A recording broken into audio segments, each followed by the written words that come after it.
അവർ ഖബർ എന്ത് ചെയ്യണം, അത് ഇമാം മുസ്ലിം റഹിമഹുള്ള ഉദ്ധരി സംഭവം കാണാൻ പറ്റും. നബി സല്ലല്ലാഹു അലൈഹി വസല്ലം കൽപ്പിച്ചത് അതിനെ നിരപ്പാക്കാനാണ്. ഒരു ചാൺ അധികം ഉയർത്താൻ പാടില്ല. താബീങ്ങളെ കാലം. അലൈസല്ലാഹു ബികാഫിൻ അബ്ദ, അടിമക്ക് അല്ല പോരെ.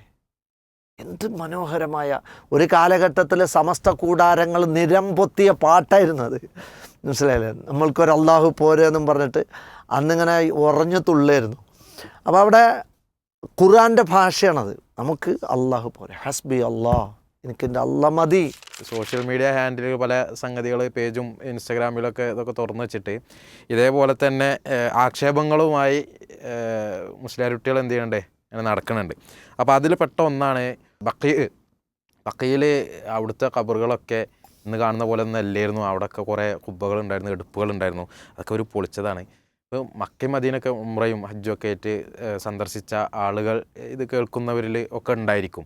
അവിടെ ചെന്നാൽ ഇന്നുള്ള കാഴ്ച നമുക്കറിയാം. യഥാർത്ഥ ദീനി എന്താണോ പറയുന്നത് അതാണ് നമുക്കവിടെ കാണാൻ കഴിയുന്നത്. അവിടുത്തെ ഖബർസ്ഥാനായിരുന്നാലും ഏത് രംഗത്തും നമുക്ക് അത്തരത്തിലുള്ള കാഴ്ചകളും അനുഭവങ്ങളുമാണ് അവിടെ നിന്നൊക്കെ ഉള്ളത്. അപ്പോൾ അതിൽ നിന്നൊക്കെ ഒന്ന് പിന്നെ ആളുകളെ തെറ്റിദ്ധരിപ്പിച്ച് അങ്ങനെയൊന്നും അല്ലായിരുന്നു അവിടെ പണ്ട് ഇങ്ങനെയൊക്കെ ആയിരുന്നു എന്നാണ് പറയണത്. അപ്പോൾ ഭയങ്കര എടുപ്പുകളുണ്ടായിരുന്നു, വലിയ എന്താ പറയുക ഉയരത്തിലുള്ള കുബ്ബകളുണ്ടായിരുന്നു എന്നൊക്കെ പറയാണ്. എന്താണ് ഈ പറച്ചിലിൻ്റെ ഒരു യാഥാർത്ഥ്യം എന്നുള്ളത്? ഇതിങ്ങനെ വഹാബികൾ തട്ടി നിരപ്പാക്കി പൊളിച്ച് ഭയങ്കര ക്രൂരത കാണിച്ചതാണ് എന്ന് പറയണ്ടല്ലോ, അതിൻ്റെ യാഥാർത്ഥ്യം എന്താണ് മുസ്തഫലായി? ബഖീ ഖബർസ്ഥാനുമായി ബന്ധപ്പെട്ടാണ് ഈ ഒരു വൈകാരികത ഇവർ സമൂഹത്തെ കേൾപ്പിക്കാറുള്ളത്. ഇപ്പം ഇങ്ങനെ പറയുന്ന ആളുകൾക്ക് ബഖീ മഖബറയെ പറ്റി എന്തറിയാം അത് നമുക്കറിയില്ല, എത്രത്തോളം അതിൻ്റെ കാര്യത്തെക്കുറിച്ച് അവർ മനസ്സിലാക്കിയിട്ടുണ്ടെന്നുള്ളത്. നബി സല്ലല്ലാഹു അലൈഹി വസല്ലമ സ്വഹാബത്തിൻ്റെ ഖബർ ഇവിടെയാകണം എന്ന നിലക്ക് നിർദ്ദേശിച്ചു കൊടുത്ത സ്ഥലമാണിത് ബഖീ എന്നുള്ളത്. അതിൽ ആദ്യം മറവ് ചെയ്യപ്പെട്ട സ്വഹാബി ആരാന്നുള്ളത് വരെ ചരിത്രത്തിൽ വ്യക്തമാണ്. അപ്പോൾ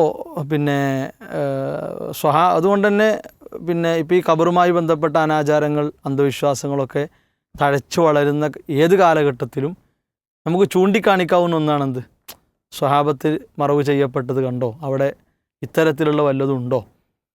സ്വാഭാവികമായിട്ടും ചിന്തിക്കുന്ന ആളുകൾ ഇവിടെ നാട്ടിലുള്ള അന്ധവിശ്വാസങ്ങൾ വെടിയാൻ പെട്ടെന്ന് തയ്യാറാവും. ആ അന്ധവിശ്വാസങ്ങൾ കുപ്പായ അഴിച്ചു വെക്കാൻ എന്താവും, കാരണം അവർക്കിത് നേരിട്ട് ബോധ്യപ്പെടും. അതിലേക്ക് തെളിവൂടി ചെല്ലുമ്പോൾ എന്താവും, ഇത് വയ്യാതാകുമ്പോഴാണ് മുസ്ലിയാക്കന്മാരെന്ത് ചെയ്യുക, ഇങ്ങനത്തെ കുറച്ച് പൊടിക്കൈകളുമായിട്ട് അവർ ഇറങ്ങും. ഏതായിരുന്നാലും നബി സല്ലല്ലാഹു അലൈഹി വസല്ലമയുടെ അധ്യാപനം എന്താ, ഖബർ എങ്ങനെയായിരിക്കണം, അതിൻ്റെ മേൽ എടുപ്പുണ്ടാക്കരുത്. ഖബറുമെന്ന് നേരെ ആണെങ്കിലും ഖബർ ഉള്ളിലാക്കിയാണെങ്കിലും പാടില്ല. അതാണ് റസൂലുള്ളാഹി സ്വല്ലല്ലാഹു അലൈഹി വസല്ലം വിലക്ക്. നഹാ റസൂലുള്ളാഹി സ്വല്ലല്ലാഹു അലൈഹി വസല്ലം, അവിടുന്ന് വിലക്കിന്നാണ്. അപ്പോൾ ഹറാം എന്ന വകുപ്പിൽപ്പെട്ട ഒരു സംഗതിയാണ്. മാത്രവുമല്ല നബി സല്ലല്ലാഹു അലൈഹി വസല്ലം വഫാത്തിൻ്റെ തൊട്ട് മുമ്പായിട്ട് അലി റളിയല്ലാഹു അൻഹുവിനോട് ഇപ്പോൾ ജാഹിലിയത്തിൽ പല ഖബറുകളും ഉയർത്തപ്പെട്ടതായി ഉണ്ടായിരുന്നു. അപ്പോൾ എല്ലാം നിരപ്പാക്കാൻ വേണ്ടി ആരെ ഏൽപ്പിച്ചു? അലി റളിയല്ലാഹു അൻഹുവിനെ ഏൽപ്പിച്ചു. ആ സംഭവം പ്രസിദ്ധമാണ്. അലി റളിയല്ലാഹു അൻഹു അബുൽ ഹയ്യാജ് അൽ അസ്ദി റളിയല്ലാഹു അൻഹുവിനെ അതേ കാര്യത്തിന് ഏൽപ്പിച്ചു. അപ്പോൾ ഇവർ പറയലുണ്ട് അത് അവിശ്വാസികളെ ഖബറുകളെ പറ്റിയാണ്, മുസ്ലിങ്ങളെ ഖബറുകളെ പറ്റിയല്ല. മുസ്ലിങ്ങളെ ഖബറുമ്പോൾ അങ്ങനെയല്ല, ഉണ്ടെങ്കിലല്ലേ, അങ്ങനെയല്ല. കാരണം അവർക്ക് ദീൻ പഠിപ്പിച്ചത് ആരാ? നബി സല്ലല്ലാഹു അലൈഹി വസല്ലമയാണ്. അല്ലാതെ നമ്മുടെ അടുത്ത മുസ്ലിയാക്കന്മാരല്ലല്ലോ, അല്ലെങ്കിൽ ഷിയാക്കളും സൂഫികളും അല്ലല്ലോ. അപ്പോൾ അങ്ങനത്തെ എന്തെങ്കിലുമൊക്കെ ദുർന്യായം അവർ പറയും. ഇനി മാത്രവുമല്ല താബിഈങ്ങൾ മരണപ്പെട്ട സന്ദർഭത്തിൽ അവർ ഖബർ എന്ത് ചെയ്യണം, അത് ഇമാം മുസ്ലിം റഹിമഹുള്ള ഉദ്ധരി സംഭവം കാണാൻ പറ്റും. നബി സല്ലല്ലാഹു അലൈഹി വസല്ലം കൽപ്പിച്ചത് അതിനെ നിരപ്പാക്കാനാണ്. ഒരു ചാൺ അധികം ഉയർത്താൻ പാടില്ല. താബിഈങ്ങളെ കാലം. എന്നാൽ പിന്നീട് ഷിയാക്കൾ തുടക്കം കുറിച്ചു. ഹിജറ 4-ാം തലമുറയിൽ ഷിയാക്കൾ ഇതിന് ആരംഭം കുറിച്ചു.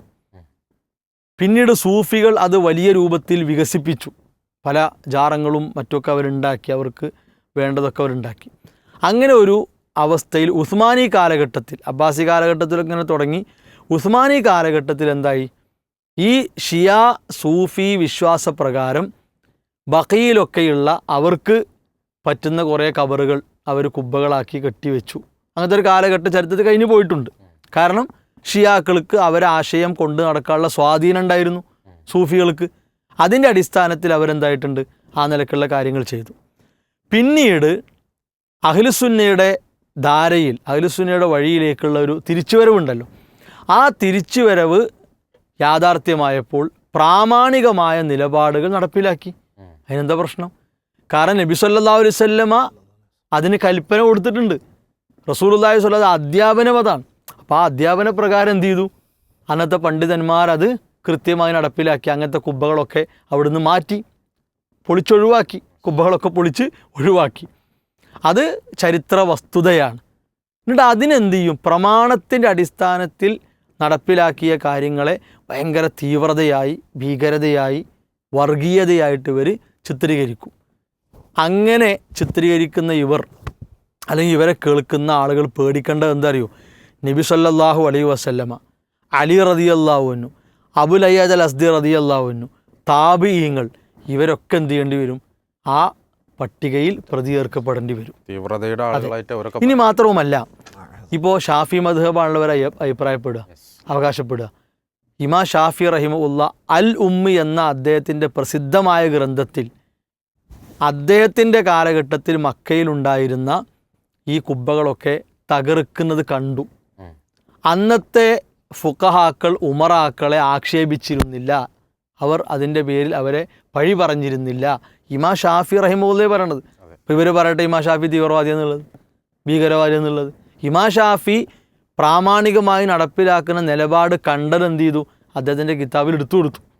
എന്നിട്ട് അതേ കാര്യം ഇമാം നവവി റഹിമഹുല്ല ഷറഹ് മുസ്ലിമിൽ ഇമാം ഷാഫി അല്ലുമ്മിൽ പറഞ്ഞു എന്ന് പറഞ്ഞുകൊണ്ട് എന്ത് ചെയ്തു? ഷറഹ് മുസ്ലിമിൽ എടുത്തു കൊടുത്തു. ഇവർ പറയട്ടെ ഇമാം ഷാഫി, ഇമാം നവവി റഹിമഹുല്ല തീവ്രവാദിയാണെന്നുള്ളത്. അപ്പോൾ ഇതിന് ചില മുസ്ലിയാക്കന്മാർ പറയുന്ന സംഗതി വെച്ചാൽ അത് കുബ്ബ പൊളിക്കാൻ പറയല്ല, അവിടെയുള്ള കെട്ടിടങ്ങൾ പൊളിക്കാൻ പറഞ്ഞു. ഇവരൊരു കുട്ടിത്തം, ഒരു തുഫൂലത്തുണ്ടല്ലോ, അതായത് കുട്ടികളെ ഒരു മനോഭാവം എന്നതിനെ പറ്റി പറയാനുള്ളൂ. ബിൽഡിങ്ങുകൾ പൊളിക്കാനാണ് പറഞ്ഞത്. കുടുങ്ങുമ്പോഴുള്ള വർത്താനാണ് ഇതൊക്കെ.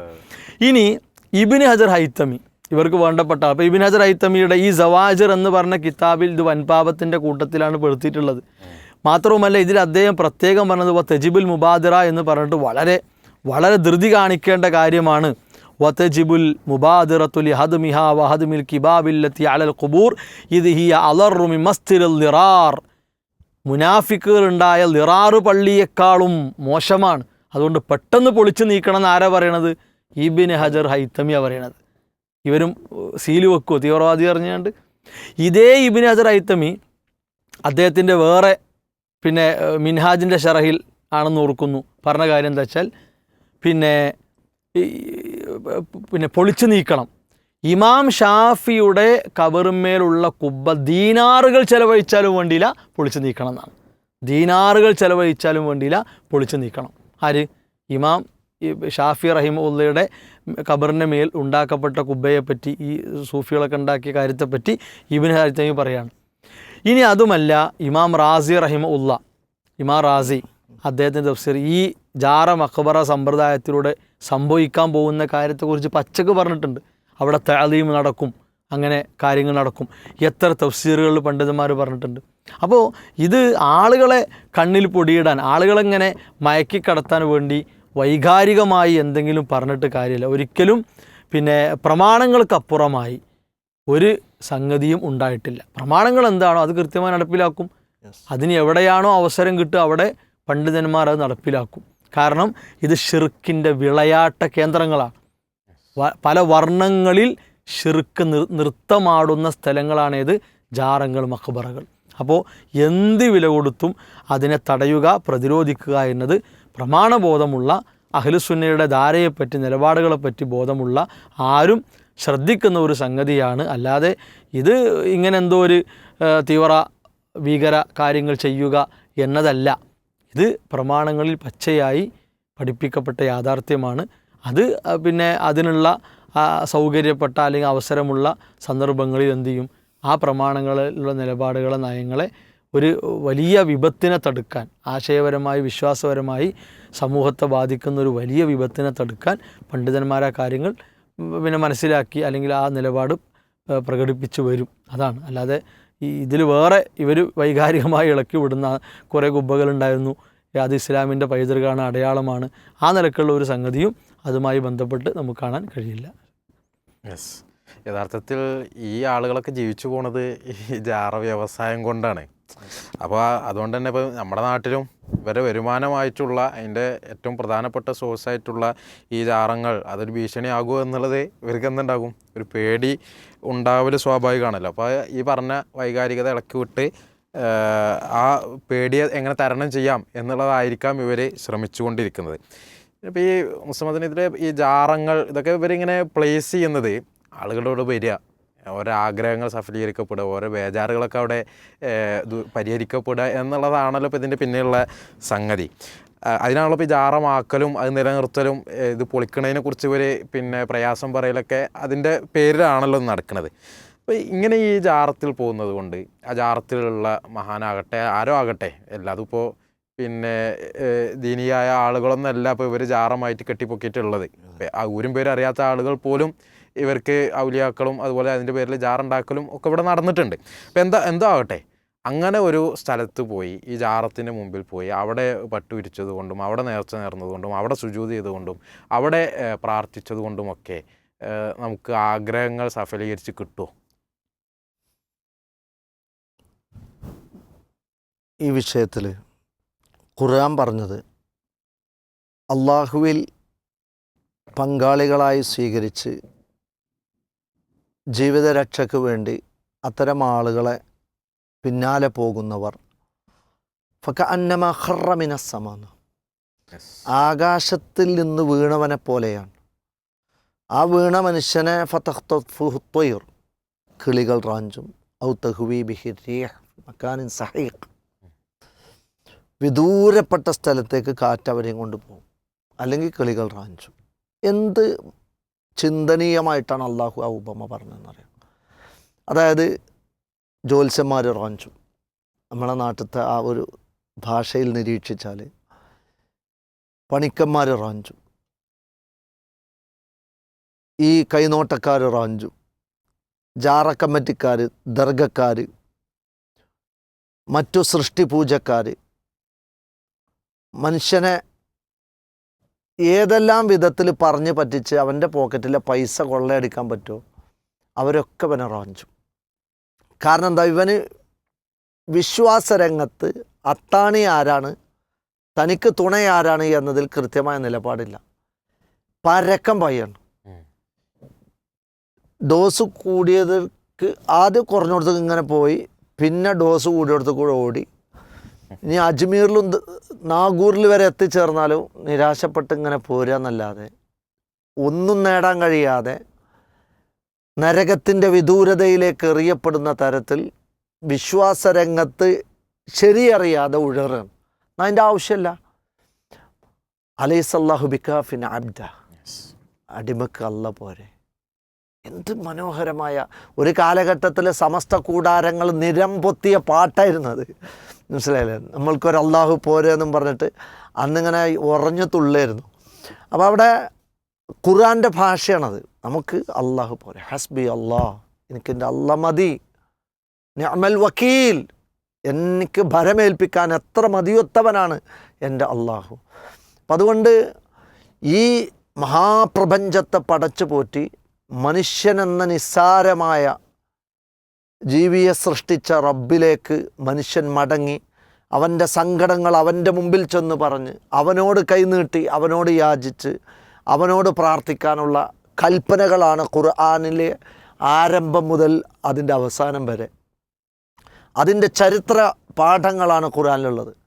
ഓരോ നബിമാരും പാപം ചെയ്തു പോയി ഇനി എന്ത് ചെയ്യുന്നറിയാതെ വിഷമിക്കുന്നവർക്ക് പരിഹാരമായി ആദം അലൈഹിസ്സലാത്തു വസ്സലാമയുടെ പ്രാർത്ഥന പഠിപ്പിച്ചെന്ന് ശത്രുക്കളുടെ ക്രൂരമായ മർദ്ദനത്തിൽ സ്വന്തം ശരീരത്തിലേക്ക് ആയുധങ്ങൾ അടിച്ചിറക്കി പീഡിപ്പിക്കുമ്പോഴും ആകാശലോകത്തേക്ക് കണ്ണു നട്ട് റബ്ബി ബിനിലി ബൈത്തം ഫിൽ ജന്ന എന്ന് പറഞ്ഞ് തളരാത്ത ആത്മവീര്യം പഠിപ്പിച്ച് തന്ന ഖുർആനിക പാഠങ്ങൾ മുന്നിലുണ്ട്. ഒരു കുട്ടിനെ സഹോദരങ്ങൾ കൊണ്ടുപോയി കിണറ്റിലിട്ടിട്ട് കാണാതെ പോയ ഉപ്പയുടെ കണ്ണീരിൻ്റെ കഥ, പ്രതീക്ഷ അസ്തമിക്കാതെ പടച്ച റബ്ബിലേക്ക് കൈക്കുമ്പിൽ നീട്ടി അമ്പിയാക്കളുടെ കഥയൊക്കെ എന്തിനാ നമുക്ക് പറഞ്ഞെന്ന്. തളർന്നു പോകുന്നിടത്ത് പിടിവള്ളിയായി പടച്ചു പോറ്റുന്ന റബ്ബുണ്ട് എന്ന ആ ഒരു സനാതത്വത്തിൻ്റെ ഫീലിംഗാണ് യഥാർത്ഥത്തിൽ ഇസ്ലാം നമുക്ക് പകർന്നു നൽകണത്. അതൊക്കെ കൈവിട്ട് അവനിലേക്ക് മാ ഉരീദു മിൻകും മിൻ റിസ്ഖിൻ മാ ഉരീദു അൻ യുത്ഇമൂൻ, എനിക്ക് നിങ്ങൾ തിന്നാനും തരണ്ട, നിവേദ്യം തരണ്ട, എനിക്ക് പൈസയും വേണ്ട, കാണിക്കും സമർപ്പിക്കണ്ട, നിങ്ങൾക്ക് ആരാധന, പടച്ച റബ്ബിനെ ആരാധിക്കാൻ പണം ചെലവില്ലല്ലോ, പടച്ചോന് പണം കൊടുക്കുക, പടച്ചോന് തിന്നാൻ കൊടുക്കുക, അതിൻ്റെ ആവശ്യമില്ലല്ലോ. അള്ളാഹുവാണ് അന്നദാതാവ്. അതുകൊണ്ട് ആ റബ്ബിലേക്ക് എല്ലാ അർത്ഥത്തിലും മനസ്സ് കേന്ദ്രീകരിച്ച് അള്ളാഹുവിലേക്ക് മനസ്സ് ശുദ്ധമാക്കി മുഖ്ലിസീങ്ങളായി ഒരിക്കലും പടച്ച റബ്ബിന് പകരമായി ഒരു സൃഷ്ടിയെയും സ്വീകരിക്കാതെ അള്ളാഹുവിലേക്കുള്ള ആരാധന അവനിലേക്ക് മാത്രമാക്കി കൊടുത്താൽ മനുഷ്യൻ്റെ വിഷമങ്ങളൊക്കെ പടച്ചോൻ ദൂരീകരിച്ചു തരുന്നുള്ളത്. ഉദൂനി അസ്തജിബ് ലക്കും, നിങ്ങൾ എന്നോട് ദുആ ചെയ്യും, ഞങ്ങൾക്ക് ഉത്തരം തരാം. എത്ര വല്ലാത്തൊരാശ്വാസത്തിൻ്റെ വാക്കാണ് അള്ളാഹുവിനെ നമ്മളോട് പറയാനുള്ളത്. ആ അള്ളാഹുവിനെ വിട്ടിട്ടാണ് ഈ ചൂഷണ കേന്ദ്രങ്ങളിലേക്ക്, ഈ ആത്മീയ തട്ടിപ്പ് വാണിഭ കേന്ദ്രങ്ങളിലേക്ക് നമ്മുടെ സഹോദരങ്ങൾ എത്തിച്ചേരുന്നത്. അപ്പം അതുകൊണ്ട് ഖുർആൻ പകർന്നു നൽകുന്ന ആ ഒരു വിശ്വാസത്തിൻ്റെ തെളിമയിൽ ഇപ്പോൾ ഖുർആൻ തന്നെ പറഞ്ഞില്ലേ, അസ്ലുഹ സാബിത്ത്, ആദർശത്തിൻ്റെ വേര് ഉറച്ചതാണ്.